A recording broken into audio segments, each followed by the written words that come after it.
नमस्कार दर्शक बंधु शुभ सकाळ। आज हूँ मे मास 10 तारिख शनिवार। मजे आपण ओडिशा तथा देश विदेश किसी बछा बछा गुरुत्वपूर्ण खबर नहीं आसी जो खबर गुड़िक आपण मैंने जानवा निहाती जरूरी। तेणुक भिडियो शेष पर्यंत देखु। चैनल को नुआ कर चैनल को एवं सब्सक्राइब कर पाखरे आसुवा बेल आइकन कॉल रे सेट कर दिंतु। तबे डेरी न करी चलु आज खबर उपरे नजर पकाइबा। आज प्रथम खबर, पाकिस्तान उपरे पुणी ड्रोन माड़। गोटे पर गोटे 6टी ड्रोन आक्रमण होइछि। पोखरा कैंट उपरे घन घन ड्रोन माड़ होइछि। अन्यबडे भारत और पाकिस्तान मध्य चलती उत्तेजना मध्य एक चांचल्यकर घटना सामना को आसी। पाकिस्तान निकटतम मित्र चाइना द्वारा जोगान कर अत्याधुनिक ड्रोन एवं अस्त्र शस्त्र भारतीय सशस्त्र बाहिनी द्वारा मात्र किछि मिनिट रे ध्वंस कर दिया जायछि। ए घटना पाकिस्तान सामरिक क्षमता एवं चाइनार प्रजुक्ति विद्या पर एक बड़ प्रश्न चित्र सृष्टि करिछि। सूचना अनुसार मे 8 और 9 तारिख में मध्यरात्रि में पाकिस्तान चाइना निर्मित ड्रोन एवं मिसाइल व्यवहार करी जम्मू, पठानकोट, चंडीगढ़ समेत भारत उत्तर और पश्चिमांचल अनेक सामरिक आड्डा उपर आक्रमण चेष्टा करथिला। किंतु भारत अत्याधुनिक S-400 एयर डिफेंस सिस्टम एवं DRDO द्वारा विकसित एंटी ड्रोन टेक्नोलोजी समस्त ड्रोन और मिसाइल को आकाश रे ही ध्वंस कर दैछि। परवर्ती खबर, आहुरी 6 दिन तापी 16 रे लघुचाप नहीं पारे बात्यार रूप। राज्य आरंभ होइछि असह्य गुळुगुळी। उपकूल ओडिशार वायुमंडल में आर्द्रता गुळुगुळी को वृद्धि करिछि।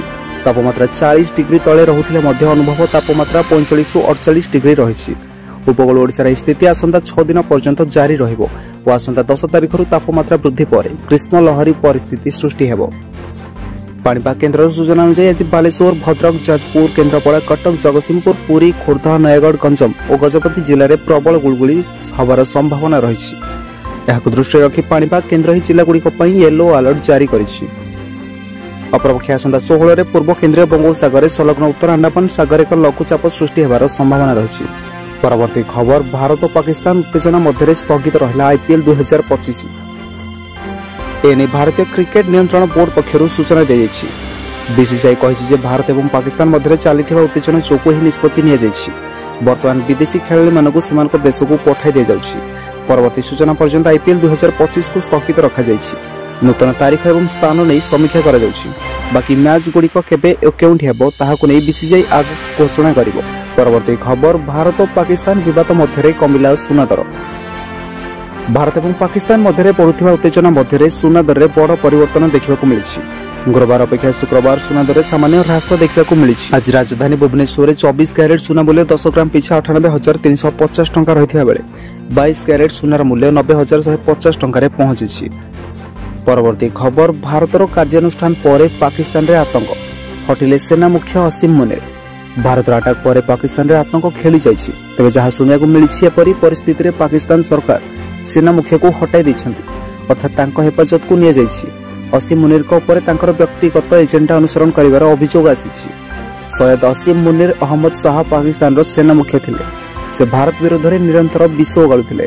2022 मसीह से पाकिस्तान सेनार 11तम सेना मुख्य भाव में कार्य करुथिले। सेना मुख्य होगा पूर्व से GHQ रो क्वार्टर मास्टर जनरल भाव नियुक्ति होइथिले। परवर्ती खबर, गुरुत्वपूर्ण बैठक डाकिले मुख्यमंत्री मोहन चरण माझी। राज्यवासी को भयभीत न हेबाकु अपील कले मुख्यमंत्री मोहन चरण माझी।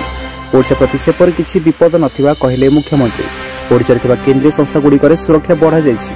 चांदीपुर श्रीमंदिर और चिलिका INS रे सुरक्षा बढ़ा जाइछि। बंगोपसागर पटु आक्रमण आशंका रही बोली आम सजग अच्छु। एसत गुरुत्वपूर्ण बैठक डाकिले मुख्यमंत्री। अपराह्न लोकसभा भवन में गुरुत्वपूर्ण बैठक हेबो। मुख्य शासन सचिव पुलिस DG बहु अधिकारी उपस्थित रहिबे। तेबे ओडिशा प्रस्तुति नहीं होई पारे बड़ आलोचना। परवर्ती खबर, भारत और पाकिस्तान मध्य युद्ध परिस्थिति 5 राज्य को हाई अलर्ट जारी। पाकिस्तान आक्रमण भितर सुरक्षा दृष्टि 5 राज्य को हाई अलर्ट। उत्तर भारत 5 राज्य को कला हाई अलर्ट। जम्मू काश्मीर, पंजाब, राजस्थान, गुजरात और यूपी रे अलर्ट। एबडे अरब सागर नौसेनार युद्धाभ्यास। विभिन्न स्थान में सेनार चली जोरदार ऑपरेशन। यह जल, स्थल और आकाशरू शत्रु राष्ट्र पाकिस्तान उपर आक्रमण करिछि भारतीय सेना। प्रचंड आक्रमण बर्ती पारा नहीं इस्लामाबाद, लाहौर, रावलपिंडी, पेशावर समेत 10 रु अधिक सहर। भारतर उग्र रूप देखि पाक हेला आतंकित। ऑपरेशन सिंदूर पर पाकिस्तान हजिछि निद। तेज परवर्ती खबर, भारत और पाकिस्तान युद्ध मध्य 600 पॉइंट तलू खसला सेंसेक्स। निफ्टी भी शोचनीय अवस्था। भारत और पाकिस्तान युद्ध प्रभाव शेयर बाजार उपर पड़ी। शुक्रवार सकाळे मार्केट खोलू खोलू शेयर बाजार में बड़ ह्रास देखा मिली। सकाळे 9:24 रे सेंसेक्स 577.59% खसी 79,757.22 रे पहुंची। सेपरे निफ्टी 207 पॉइंट खसी 24,660 स्तर रे पहुंची। भारत और पाकिस्तान मध्य उत्तेजना जो पाकिस्तान शेयर बजार में अराजकता देखा गोटे दिन पूर्व कराची स्टॉक एक्सचेंज प्राय 7% ह्रास देखा निवेशक प्रबल विक्रय चाप जो पाकिस्तान स्टॉक बजार में कारबार किसी समय बंद रखा पड़ा। परवर्ती खबर भारतीय नौसेना कराची बंदर को ध्वंस कला। भारत और पाकिस्तान मध्य चली उत्तेजना एक ऐतिहासिक मोड़ नहीं कारण भारतीय नौसेना पाकिस्तान प्रमुख वाणिज्य और सामरिक केन्द्र कराची बंदर उपर एक बड़ धरणर आक्रमण कर प्रायतः ध्वंस कर 1971 भारत पाकिस्तान युद्ध ऑपरेशन ट्राइडेंट पर यह पाकिस्तान उपर भारतीय नौसेनार प्रथम बड़ समुद्र आक्रमण बोली विवेचना करा जायछि। भारतीय नौसेनार प्रथम देशीय विमानवाही जहाज आईएनएस विक्रम एवं अत्याधुनिक युद्ध जहाज सबमरीन एवं MiG-29 के युद्ध विमान सहायता रे अरब सागर कराची बंदर में सठिक मिसाइल ड्रोन एवं नौसेना युद्धास्त्र व्यवहार करथिला।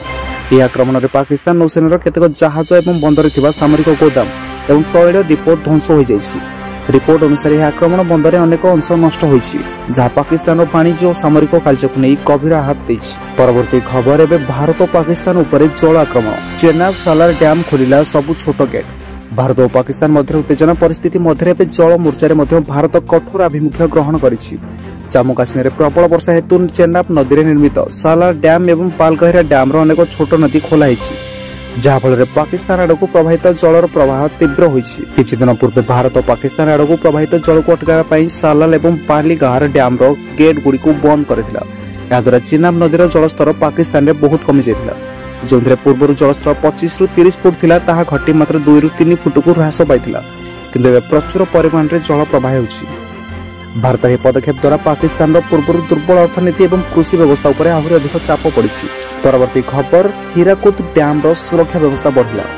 बंधरे अस्थायी रॉकेट लॉन्चर स्थापन है। हीराकुद डैम सुरक्षा व्यवस्था बढ़िला। कड़ा सुरक्षा बल में हीराकुद डैम उभय पार्श्व बंधरे अस्थायी रॉकेट लॉन्चर सह अत्याधुनिक LNG स्थापन कर आज हीराकुद जलभंडार अंचल को पर्यटकों बंद कर हीराकुद एवं बुर्ला उभय अंचल सुरक्षा बढ़ाई दि जाएगी। एयर डिफेन्स सिस्टम अनुसार समस्त पदक्षेप नि संबलपुर एसपी। तो दर्शक बंधु आज वीडियो जदि वीडियो भल लगी वीडियो गोटे लाइक करदे। चैनल को नुआ कर दयाकोरी चैनल को सब्सक्राइब कर पाखर आसुथिबा बेल आइकन कॉल रे सेट कर दियंतु। धन्यवाद।